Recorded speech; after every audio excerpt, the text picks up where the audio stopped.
You're listening to The Support Report with Be Present, where we share real stories from young adults and how support changed their lives. Hey, everybody. Thanks for tuning into another episode of The Support Report. I am Justin Peters. We are Be Present, and joining me, as always, the incredible Kiara Riga. Kiara, how are you? I'm not too bad. How about you, Justin? I'm doing great. Really excited for the conversation today. But I got a question before we bring our guest in. Are you a camp person? Did you go do summer camp in when you were a child? So as a kid, I did a bunch of day camps. I think I went to one Christian sleepaway camp, but as an adult, I was a camp counselor for a couple of years as a summer job.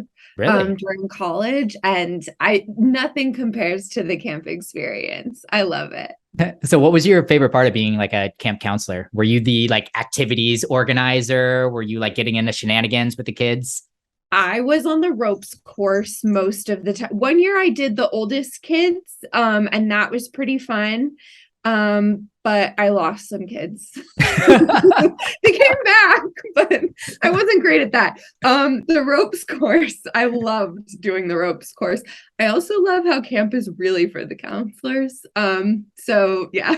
Yeah. And I think we might get into that a little bit in this conversation. I have no experience with camps. Actually, I take that back. I did fourth grade camp. That was a big thing in Missouri. As a fourth grader, you go to this camp.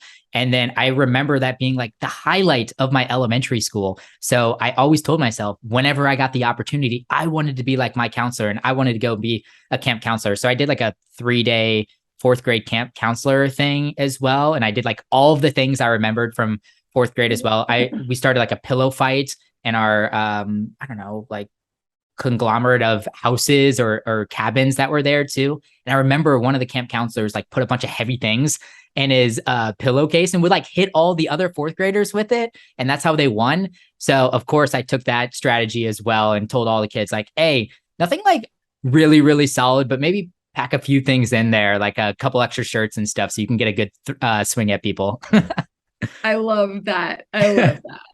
But enough from you and I. Let's bring in our guest today. So joining us is Maddie and Addie. This should be a fun one to try to keep these two separate. Best friends since 5 years old. They ended up going to camp together around 7 or 8 years old. We can get some of the specifics once we bring them in here, and they've been best friends ever since. So they went through this entire camp actually directed at kids with cancer and then turned around and became counselors themselves. So Maddie and Addie, welcome to the podcast. How are you guys? Hi, good. Well, excited to talk a little bit about this. And why don't we just jump right into the camp aspect to things? So why don't you tell us a little bit more about your guys' history, how you got started, and what this camp is that we're talking about?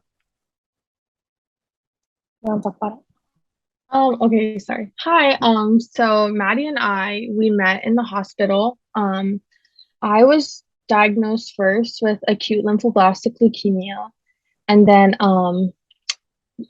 Maddie was diagnosed after me. And then our parents were our parents were kind of forced to meet each other because the nurses were oh, there's this cute little girl named Maddie and her dad's name is the same name as your dad. And I think you guys will be best friends and you guys live in the same town and it's just meant to be. And it's kind of funny because my mom said that she already knew Maddie's mom from high school. And then they're oh, it's fine. Of course, Maddie and Addie are going to be best friends. And then that's kind of how the journey started, is from our nurses. Yeah. And then around the age of 7, which is the youngest, you can go to our camp. Our camp is called Camp Ānuenue, which is a childhood cancer camp located on Oahu in the North Shore. And we have been going since we were 7. We've gone every single year except for 1 year in high school. And once we were graduated high school, we were super excited to become CITs, which is a counselor in training. And I'm pretty sure that next year we're going to be full-on counselors. So our journey's really taken us, fingers 16, crossed. 17 years. That is insane. All right. So you baited me. What was the 1 year? Why did you guys end up skipping 1 year? Oh, Maddie skipped, and then I was oh, I'm not gonna go. Yeah, it was just really hard because it was graduation season, and there were just some graduations that, and for camp that year, they don't like people coming late. Mm. And so they were just like, I'm so sorry, like you can't go. It literally broke my heart, I'm really still upset to this day that I missed it. And then Addie, like you said, when one person goes, the other person goes. So it kind of ended up happening like that. So tell me a little bit about the history of the camp. I'm guessing if you've been there for 14, 15 years, you kind of understand maybe how the camp got started and why people created this to focus on kids with cancer. Can you guys talk a little bit more about that? Of course. So in 1985 was the first year of Camp Ānuenue, and it actually was started by American Cancer Society. So we were under them. They were like completely funding us. And then in 2014, I believe, American Cancer Society decided to change the mission, and they wanted to a lot more money towards like childhood cancer research. So we weren't under them anymore. We got picked up for a couple years by the actual campsite that we stay at. And then eventually, BK and Allison, who are our camp directors, were like, we can do this. Like this camp is our whole lives. So in 2017, we became an independent nonprofit and we got our 501c status. And from then on, they have been like the CEOs and directors. They're the whole heart and like core of this camp. So that's when it started. Sounds like superheroes. I love that so much. They are superheroes.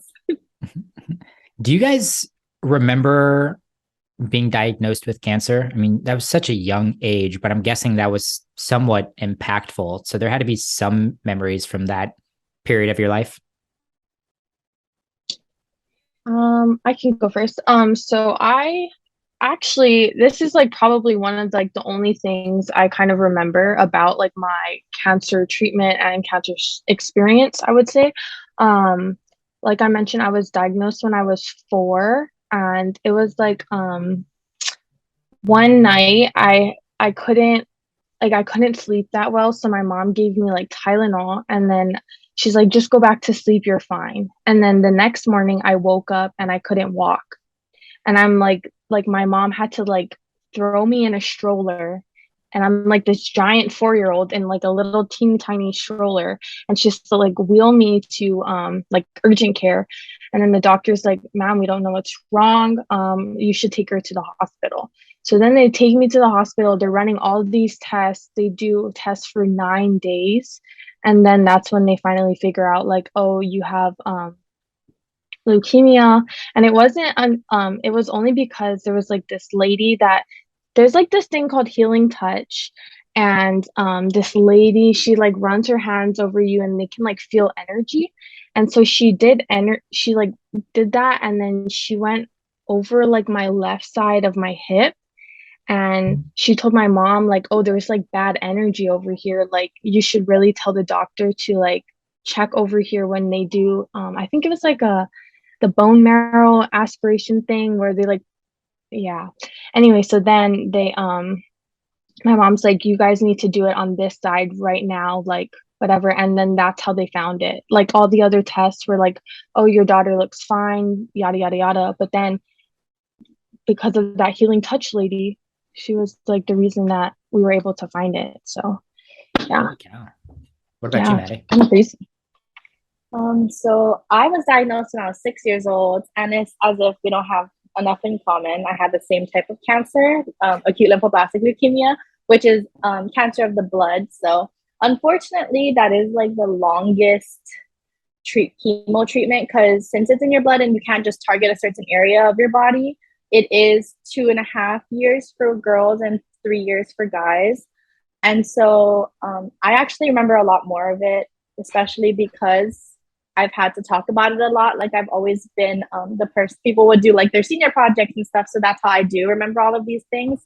But basically, I had sort of the same story. Like you hear, if you have a temperature over 102 for 4 days consistently, that you should definitely go to the doctor. So that's what happened. And they actually felt my lymph nodes, and that's when they found the cancer.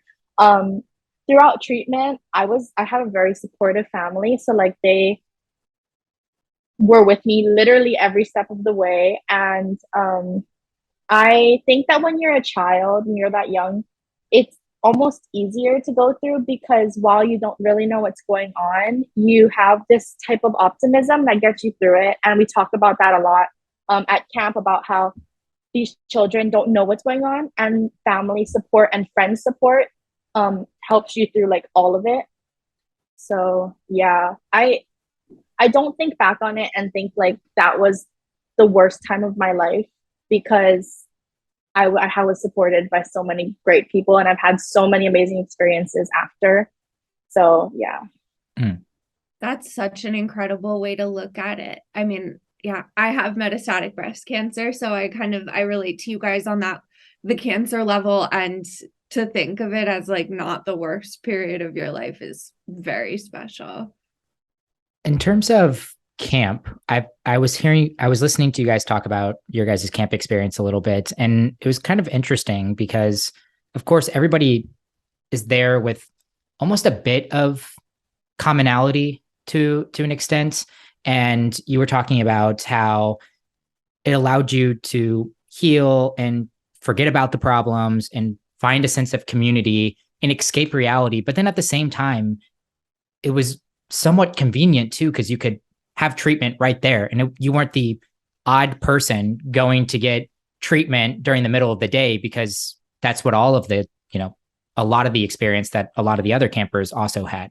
Is that somewhat true? Or can you paint a bigger picture for me with the community around the camp? Well, we have our on-site oncologist, Dr. Des Madero. She is the most amazing lady. I can't even like talk about. She wasn't my main oncologist when I was going through treatment. I had someone else, but that doctor retired, and I got to choose my next doctor, and I chose Dr. Des, and she basically stays at the camp the whole week. They have an infirmary at our camp, and that is what makes it special, is that we can have children who are in ongoing treatments. Like if they are stable enough to do all these things, like we want everyone to come, and Dr. Des wants everyone to be able to come. She's usually the person who like convinces the parents and talks them because they're gonna trust her. The parents are gonna trust her, right? She's the doctor. So she's there the whole week. She can do like all of the basic things. We actually had multiple kids who came to camp with the IV pole, like, and everything, like not just people who are super mobile. We've had people who literally can't walk, like they're in wheelchairs the whole time. And remember that our campsite is on a beach. So we are walking through sand, and people I'm getting goosebumps just talking about it. People literally carry the wheelchair. Like we all pick it up and we carry the people to and from like the cabins to breakfast. And we have a zipline course too, how you're talking about the ropes course. We have a course, and these kids who literally can't even walk are doing it. Like people are cheering them on. They are climbing up a tree, like given the people are pulling them most of their weight, but it's like magic. Like I can't explain the amount of magic that happens there, but everyone feels like normal to an extent, because we all get the like pity card, like you're like, oh, these people had cancer, they're different, or they need more care, or they're more fragile. That's not the case here. And most of our staff too are also survivors, so it makes it even more like everyone just relates. What about you, Addie? Similar experience? I felt like Maddie did such a good job at going into detail about that. But it's just like whenever you're there, you're just like, it feels at home, because like Maddie said, it's like everybody kind of understands what you're going through, and we're there. Like the counselors are there to make sure the kid feels like they are able to do anything and everything. Like for example, there's like some kids that they're on crutches, and we have like this water day, food day. It's like a giant food fight basically. And there's like a kids on crutches, and they're like, oh, I can't go because my crutches, I don't want to get them dirty. Oh, we're gonna hose it off. You can come on in, like it's fine. We'll take good care of you. It's just like, that's what camp's all about. It's there to make these kids feel like they're able to do anything, because it's healing in a sense, Yeah. Kiara, did you participate in anything like, maybe not a camp, but something that had a built-in community like this? Yeah, so there is an organization called the Send It Foundation that organizes young adults cancer survivor kind of adventure programs.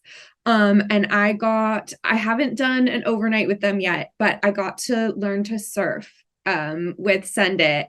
And it was so much fun. And it was this thing where, like, you know, in a normal surf school, you have to go in and be like, okay, I have metastasis all down my spine. You got to be careful with this, this, and this. And going in there, that wasn't a thing. And there were people who were more disabled than me. And I mean, I so relate to exactly what you two are saying. And you're kind of giving me goosebumps. It's like really, really an incredible thing to give people with cancer is, you know, that opportunity to just be normal. Maddie, weren't you talking about this as well? You had like pro surfers that came in and would do like kayak or like canoe trips like all the way out into the deep sea or something? Yeah, we had the Malleola Foundation. They used to come and bring people professionals. Like I didn't realize how famous those surfers were that would come until like I saw one in a movie. I saw them all over Instagram. Like it was so fun. They would just come, bring all of their canoes and stuff, take us to the ocean. We would see turtles. It was just a really good experience because water is healing.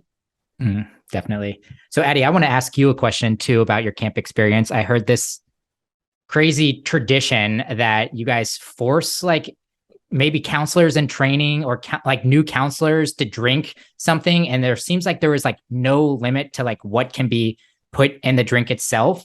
So can you talk me through like one of the grossest drinks that were made and, you know, what happened after someone tried to drink it? Oh, that's so funny. This is like my favorite memory of camp. So I was like really close with one of these CITs in training, and it was I loved making the gross drinks because I'm like, oh, it's never gonna happen to me. Yada, you know, right? Ignorant. But I did make like this drink for one of these counselors, and I put like cottage cheese, Tabasco, cheese, ranch, fruits, meat, you know, anything you can think of, I threw it in there because I'm like, oh, this is so fun. Like this is what I wait for when I'm like, oh, it's their turn to be a CIT. Revenge, right? And so then this guy, he tried to drink it, and you have to do it in front of the whole camp or you didn't do it at all. It's like we have to see it happen. And he took one sip and he was like over the trash can, like throwing up. And I'm like, no, you didn't make it. So what was your experience? Did you get forced to do a disgusting drink? Well, I got to make it myself. So because it was over Zoom.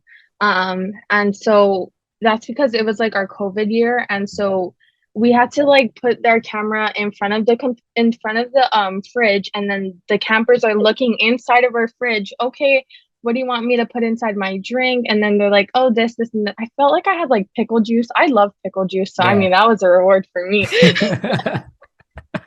Yeah. That sounds awful. But you got to do it. I feel like, you know, if you've been serving those drinks the whole time, you gotta take it on, and you gotta try to finish one of those drinks yourself at some point in time. For sure. Maddie, what was your drink? Mine was really easy. I'm not gonna lie, because mine was on Zoom too, and I don't have anything gross in my fridge, or I at least didn't show them the gross things that they were allowed to put in my drink.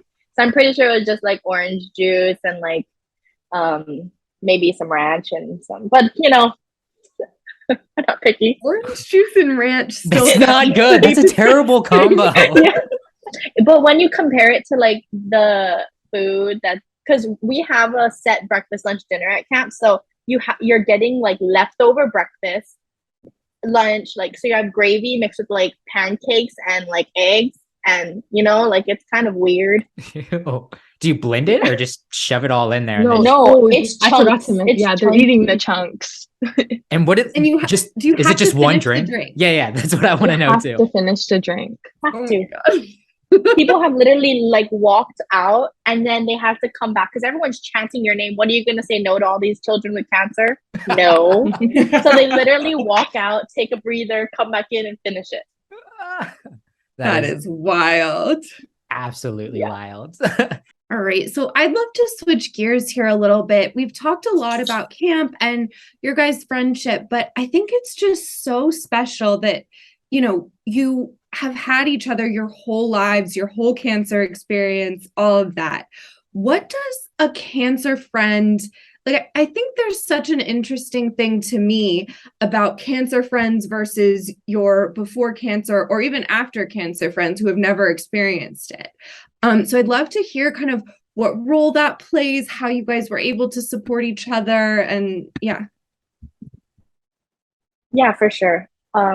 It is different, I'd say, because we've known each other from when we were really young, but I don't actually think that we became like as close as we are now until we were a little bit older. And once we kind of like recognized like, oh, this friendship is something that's so important, we had finally decided to put time on the side for each other.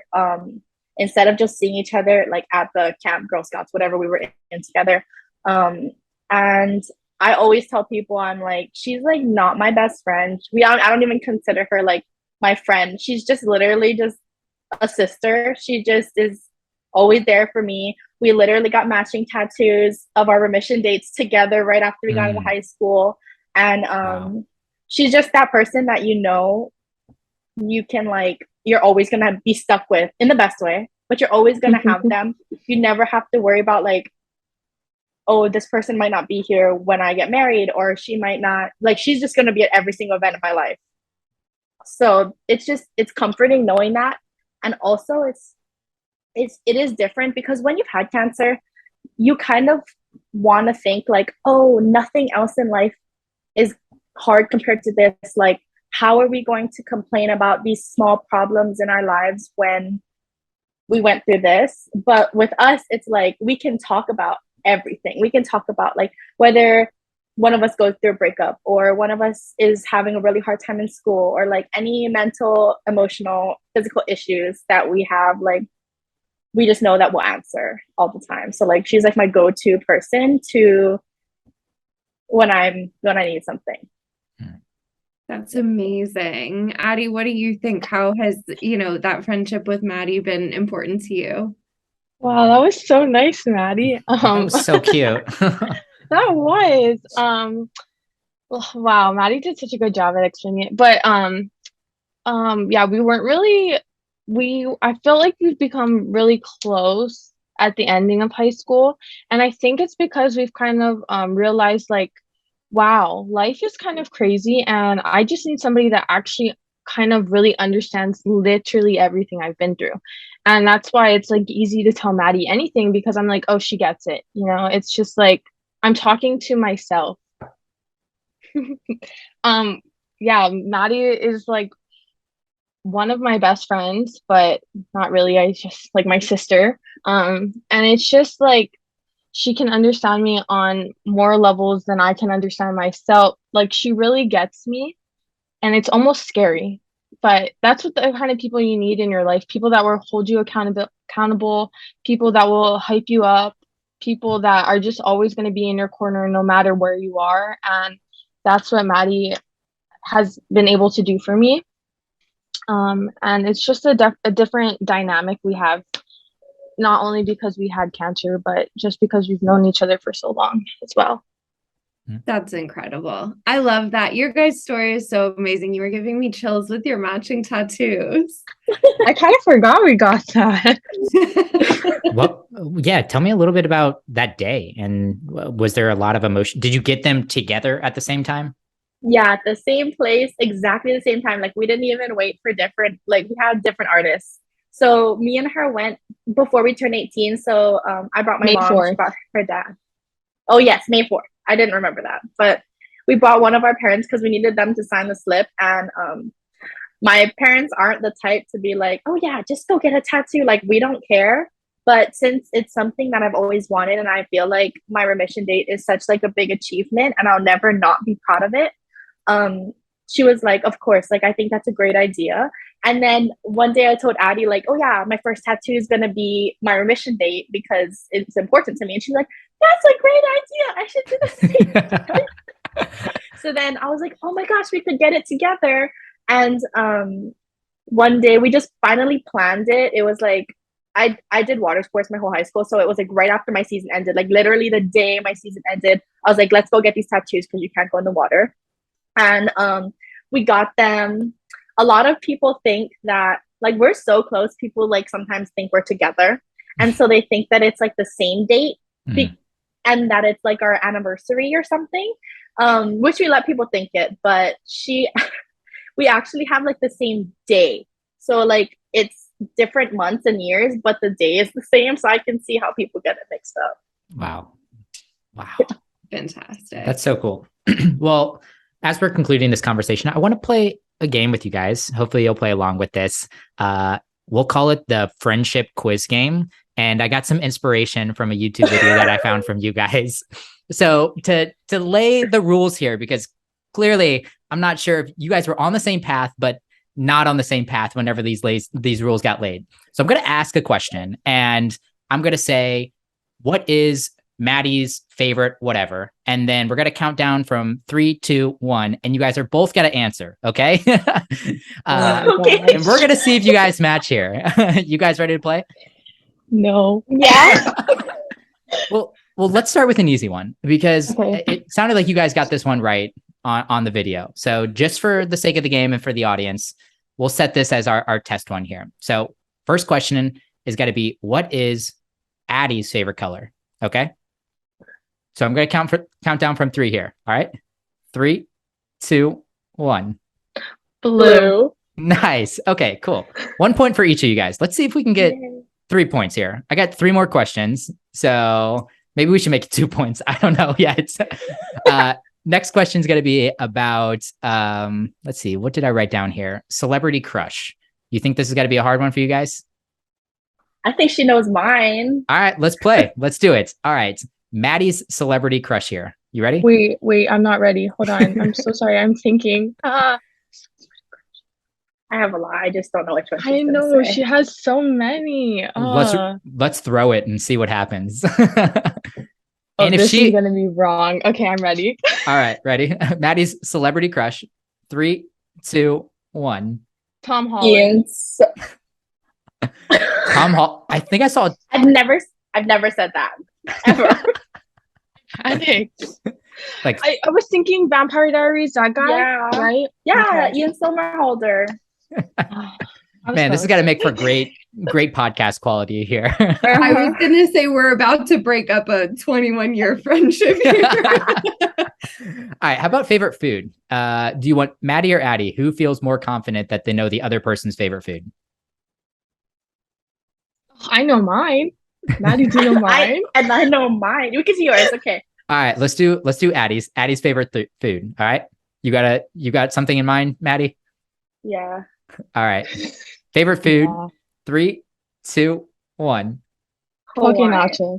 Oh, that's not a type of food. I thought you meant like ethnicity. All right, let's repeat answers here. Addie, what was your favorite food? I said poke nachos. And Maddie, what was your answer? I said Hawaiian food because you know what? That's right. I know. Does it fall into that? I know. No, yeah. I mean, kind of. Well, we give the point. Let's give the point. I think it's under Hawaiian food because they don't have it anywhere but here. Right? Yeah, I have no idea what that is. What is that? It's like spicy ahi, spicy tuna. Yeah. Like on wonton chips with like seasoning and stuff. The big fluffy chips. Is that what they're called? Wonton chips? Yeah. I think I know. Yeah, okay. All right, let's give it to you guys. 2 points for you guys. Here's the deal breaker. If you guys get this one right, you win this arbitrary game that I just made up on the spot here. So do you guys know the 5 love languages? Yeah. Okay. So I think it's quality time, physical touch, words of affirmation, gift giving, and I'm missing one. Which one am I missing? Acts of service. Acts of service. There we go. Kiara coming in to save me. So let's do Maddie's. So I'm gonna ask you guys, what do you think is Maddie's number 1 love language? Yeah, I think she should know. All right. So I have Addie's second choice for love language in chat. So, but let's go with first choice here. All right. So you guys ready? Yes. 3, 2, 1. Quality time. Oh, there we go. Let's go. You guys win the arbitrary game, our first game ever on the Support Report podcast. So congratulations. You guys have the crown now. This was not on the outline, by the way. Oh, was it? Not at all. I did not know this was happening. That was fantastic.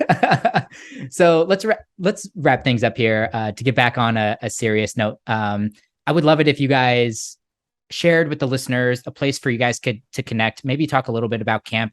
And I know you guys have some potentially exciting news that you might want to share, especially with some of the camp listeners that might be re-listening to this as well. So Maddie, why don't you kind of start out and share a little bit about what's on the horizon?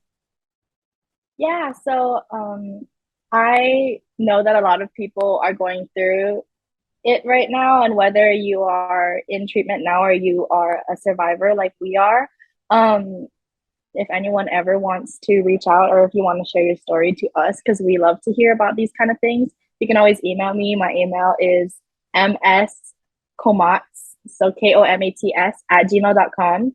Or you can reach out to my Instagram, which is madsta with 2 D's and 2 H's. Also, some exciting news. We do have exciting news. So Camp Ānuenue is actually expanding. We always want to have room for growth and reach out to as big of an audience as we can get to. Our camp right now is only for ages 7 through 18, but we are actually, I'm directing with a couple other people, a young adult survivor summit, which is for cancer survivors from ages 18 to 26. It's going to be held next spring. The dates are going to be in March, but we will have that all on our website eventually. And yeah, I really hope that people can make it. And it's our first year, so it's kind of just a test run. And I think it's going to be really fun. But also, if anyone ever wants to hear more about it, just reach out to either one of us. Awesome. And Addie, why don't you wrap things up for us today? So we always end with the question, what does great support look like to you? So maybe you can share 1 or 2 things that you feel like really makes up a great supporter. And then Maddie, if you have something that you'd like to add, that would be great. Is always just like in your corner, wanting to see you succeed. Like, they just uplift your goals, but they're like able to be realistic without tearing your dreams down. Like, because it's like always important to be like, oh, realistic about like, oh, can I actually do this? But you don't want somebody that's always like, oh, you can't, so it's like a balance of both. Somebody that's just there to listen to you when if you're going through a hard time. Just having people that genuinely care about you and want you to know that you're loved and supported in all aspects of life. Maddie, anything to add? A thought that comes to mind? That was beautifully said. I agree with everything that she said. I think that support is so, so, so important because it's people who love you, who gives you the hope and the courage to do everything that you need to do in life. And I genuinely believe that when it comes to things like cancer, support is half the battle. So it's definitely like super duper important. Maddie and Addie, it's been such a pleasure. Best friends since childhood, went through cancer together, experienced camp together, counselors together now. It's been such an amazing time having you on the show. Thank you. It's been so nice. You guys are awesome. Yes. And congratulations again on the successful win of the arbitrary game that we made up. And thanks for playing along. Thank you. Yay.